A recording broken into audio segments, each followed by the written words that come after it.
Radhika connects with me on Zoom to share a tip about connecting breath with authenticity and vulnerability.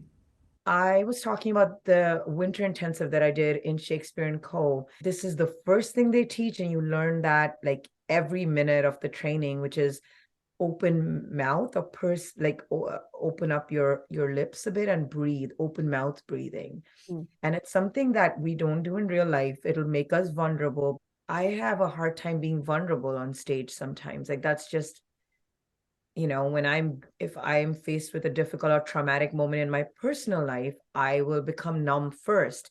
But Mm. that is so, as a result, as an actor, it's hard for me to express grief or vulnerability. Yeah. But this technique really helped me, just, staying open, and just lips parted open. I'm sorry, I said pursed open initially, but parted, gently parted, and just.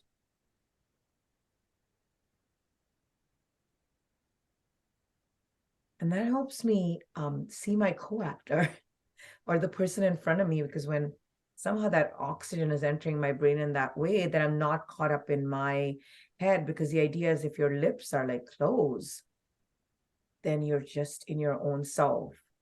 I love that because I teach also, we talk about Brene Brown. Have you heard of her? Yes, I Yeah, love so she's Brene talking about Brown. vulnerability. And Yes. that's really interesting that you say that about the breath, how we need the breath to have that vulnerability.